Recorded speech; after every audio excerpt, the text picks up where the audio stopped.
बोली आसक्ति जगजननी जगदम्बा माते की जय, सतगुरुदेव भगवान की जय, हिंदू राष्ट्र भारत माता की जय। अभी कुछ समय से ब्रजमंडल के एक कथित कथा तथा कथाचार्य कथावाचक ने हमारे गुरुदेव के इस चिंतन पर उंगलियां उठाई हैं, कटाक्ष किया है, अब अभद्र भाषा का प्रयोग किया है, जो पूर्णतः गलत एवं असत्य है।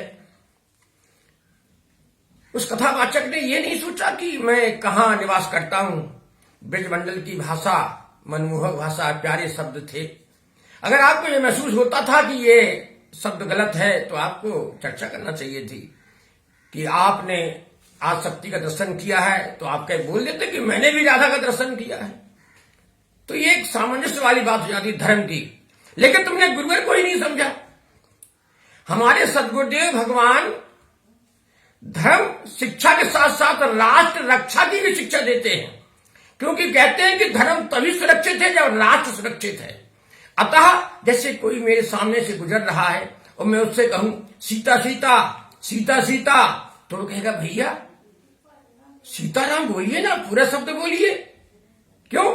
सीता का तो जीवन शुरू से लेकर आखिर तक समाज कल्याण के लिए, धर्म रक्षा के लिए, दानवों के विनाश के लिए ही उनका जीवन पूरा समर्पित रहा है। लेकिन उनका नाम राम के साथ जुड़ा हुआ है, तो एक मंत्र बन जाता है सीताराम सीताराम। इसी तरह राधा का नाम भी कृष्ण के साथ जुड़ा हुआ है। राधा कृष्ण कृष्ण राधा छवियां भी हर मंदिर में इसी तरह रखी गई हैं। परंतु एक खारे सागर, धूर्त, चमगादड़, छछूंदर, नंबर 1 का नालायक, या तो तू दुराचरण की औलाद है या तू स्वयं दुराचारी है। तो तूने सत्य को नहीं समझा। चमगादड़ को उजाला समझ में नहीं आता। मेरे गुरुवर जहां सिद्धाश्रम ने निवास करते हैं, जहां सिद्धाश्रम की स्थापना की है, वहां कहीं भी दान पेटियां नहीं है। और 15/4/1997 से अखंड मां की जोत जल रही है। अखंड दुर्गा चालीसा का पाठ चल रहा है। हजारों लोग आते हैं, निःशुल्क भोजन करते हैं, निवास करते हैं, कोई रसीद नहीं कटती। और वहां पर सबको मिलने का अवसर मिलता है बिना किसी भेदभाव के। ऐसे गुरुवर पे तूने उंगली उठाई है जिसने करोड़ों लोगों को नशा मुक्त बनाया है, जो कह रहे हैं कि मैंने देखा है, मैंने समझा है कि धर्म की रक्षा तभी हो सकती है जब साधना के साथ साथ संघर्ष की भी क्षमता व्यक्ति के अंदर जागृत हो। परंतु तेरे समझ में कुछ आने वाला नहीं है। क्यों? कि तू तो किताबी कीड़ा है, नंबर 1 का बेवकूफ, निष्ठा की हद पार कर दी तूने तो। अरे अगर तूने भागवत को पढ़ा होता तो भी समझा होता। किताबी ज्ञान पर्याप्त नहीं होता। गुरुवर की कृपा से मैंने बहुत कुछ सदग्रंथों का अध्ययन किया है। क्या तूने मनुस्मृति पढ़ी है? कितने अध्याय है मनुस्मृति में? मनुस्मृति में कितने तो श्लोक हैं? तू जानता है कुछ? कुछ नहीं जानता। मनुस्मृति के 8वें अध्याय के 88वें श्लोक को सुन, पढ़। ये चारों वर्ण जो उस समय थे, उन चारों वर्णों का कर्तव्य है कि वह अपनी आय के साथ साथ, अपने धर्म आचरण के साथ साथ देश की सुरक्षा के लिए भी तत्पर रहें। लेकिन तू तो आधा अधूरा ज्ञान लेकर, वहां कितने कथावाचक हैं, कितने महान संत हैं ब्रजभूमि में, वह लगातार साधना भक्ति करते हुए जानते हैं कि गुरुवर ने कहा वो सत्य है कि ये सब अंश अवतार है। एक निश्चित समय के लिए आए, निश्चित समय के बाद कार्य करने के बाद प्रस्थान कर गए। चाहे राम का अवतार हो, सीता जी का अवतार हो, कृष्ण का अवतार हो, चाहे रुक्मणी जी हो, चाहे राधा जी हो। यह एक विस्तृत जानकारी हम वहां तक कहां, अभी तो हम वर्तमान देख रहे हैं। इस समय संघर्ष की स्थिति है। अबे धूर्त, तुझे नहीं दिखाई देता? इस समय हिंदुस्तान और हिंदू दोनों संकट में हैं, अंदर से भी बाहर से भी। क्या सीमा की सुरक्षा करना सैनिकों का ही कर्तव्य है? राष्ट्र की सुरक्षा करना सैनिकों का ही कर्तव्य है? क्या हमारा कर्तव्य नहीं है? हम अंदर रहकर के सामंजस्य बनाकर तो चले। तब गुरुवर ने यह कहा कि इस समय राधे राधे ही करके काम नहीं चलेगा। इस समय संघर्ष की क्षमता भी जगाने का प्रयास कर रहे। क्यों कहा? क्योंकि आप जो अन्य कथावाचक है, वो बुद्धिमान है, बुद्धिजीवी है, संत है, सन्यासी है, समर्पित है, उनके साथ हजारों लाखों लोग जुड़े हुए हैं। अगर उनमें से कुछ कथावाचक केवल कथावाचकों में राधे राधे के गान करा करके नृत्य कराते रहेंगे तो लोगों के अंदर संघर्ष की क्षमता पैदा नहीं होगी। मंदिरों का पहले हमलावरों ने विनाश किया, तोड़ा, लोग मारे गए। क्यों? कि उस समय भी यही व्यवस्था लागू रही होगी कि तुम तो केवल आओ, मेरी बातें सुनो। तो जब हमलावर आया तो लोगों ने, वहां के निवासियों ने कहा, पुजारियों ने कहा, अभी ये हमलावर मंदिर में घुसेगा तो वो जो हमारे भगवान जी बैठे हुए, जो हमारे आराध्य बैठे हैं, इनकी आंखें फोड़ देंगे, हाथ पैर तोड़ देंगे। इसलिए सब दूर दूर रहे और वो उन्होंने विनाश किया वहां पर। तो गुरुवर ने इसलिए तो कहा कि नहीं, हमें स्वयं चैतन्य बनना पड़ेगा। स्वयं हमें, जब तक हम स्वयं संघर्षशील नहीं बनेंगे तब तक धर्म राष्ट्र की रक्षा नहीं हो सकती।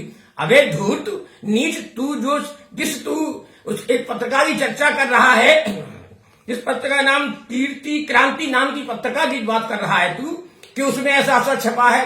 अबे नालायक, वो पत्रिका गुरुजी के बड़े भाई की हत्या के आरोपियों ने एक ही संस्करण छापा और उसमें अपशब्द, कई तरह के असत्य बातों का समावेश किया। उसके संबंध में उन पर मुकदमा दर्ज हुआ, अभी भी मुकदमा दर्ज है, चल रहा है। और गुरुवर ने ये भी घोषणा की थी उसी समय, उसी पत्रिका के संबंध में, कि इसमें जो शब्द लिखे हैं, जो बातें लिखी हैं, जो घटनाएं लिखी है, एक भी चीज को अगर सत्यापित कर दिया जाए, कोई व्यक्ति उसे 1 करोड़ का इनाम दिया जाएगा। किसी ने उसमें लिखी गई एक भी बात सत्यापित नहीं की और तूने उसी का बहाना लगा करके फटवी बात की।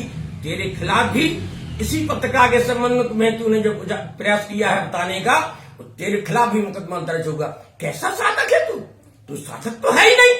अबे उल्लू की औलाद, अगर तू साधक होता, लेकिन तेरे अंदर सारी गीचता बनी हुई है। तेरा जो नाम है ना, तू तो खारा सागर है। तेरे अंदर बुद्धि की एक भी लम्हा, एक पल, एक अंश भी तेरे अंदर नहीं। ऐसा साधक है तू साधक तो है ही नहीं। अबे उल्लू की औलाद, अगर तू साधक होता, लेकिन तेरे अंदर सारी गीचता बनी हुई है। तेरा जो नाम है ना, तू तो खारा सागर है। तेरे अंदर बुद्धि की एक भी लम्हा, एक पल, एक अंश भी तेरे अंदर नहीं है। तूने जिस गुरुवर पे उंगली उठाई, तू जानता है उनको?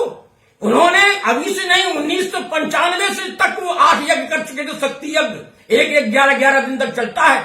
विश्व को चैलेंज किया था कि जिसके अंदर आध्यात्मिक शक्तियों में क्षमता का सामना इसलिए करे जिससे ये जानकारी आ जाए कि सत्य कहां है और सत्य आराध्य कौन है, इसलिए कहा था।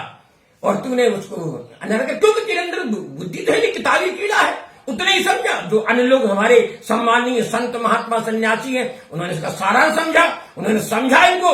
अबे बेवकूफ, घर घर हर जगह मठाचार्यों में भी पत्र पहुंचाए गए थे कि सत्य ये है, सत्य का सामना करो। आज इसका परिवर्तन है। हमारे शंकराचार्य महोदय भी, बड़े बड़े संत महात्मा भी अब अपने मठों से निकल करके, आश्रमों से निकल करके जन जागरण के कार्य में लगे हुए हैं। तू तो एक कथावाचक भी नहीं। ध्यान रखना, तूने जिस ऋषि के बारे में अपशब्द बोला है, जो तूने अपशब्द बताया है, अबे चमगादड़, अबे छछूंदर, तेरी कथा कभी प्रभावक नहीं होगी। तू समाज में कभी परिवर्तन डाल नहीं सकता। याद रखना, तेरी सारी उम्र, जिंदगी भर तू भीख मांग कर गुजारा करेगा। ये बात ध्यान रखना, क्योंकि तू जिसके बारे में कुछ पता ही नहीं, तेरे को कुछ पता नहीं। अरे राधे राधे है तो कृष्णा तो साथ में है। राधा हमारी ब्रज की मूर्ति रही है, लेकिन सम्माननीय है, आदरणीय है, श्रद्धेय है। लेकिन केवल उन्हीं के स्मरण करने से सब कुछ हो जाए तो लोग संघर्षशील नहीं बनेंगे। उसमें कृष्ण का भी नाम जुड़ा होना चाहिए। राधे कृष्णा उसमें जुड़ा। राधा कृष्ण गोविंद जय जय, गोविंद जय जय मेरो गोपाल जय जय, राधा कृष्ण मेरो गोविंद जय जय, राधा कृष्ण मेरो गोविंद जय जय। प्यारे प्यारे भजन ने गीता का ज्ञान दिया। कृष्ण भगवान ने गीता का क्यों ज्ञान दिया? कृष्ण भगवान ने कभी कहा कि नहीं तुम मुझे मत जपना? कभी कहा गीता में कि मुझे मत जपो, तुम केवल राधे को जपो?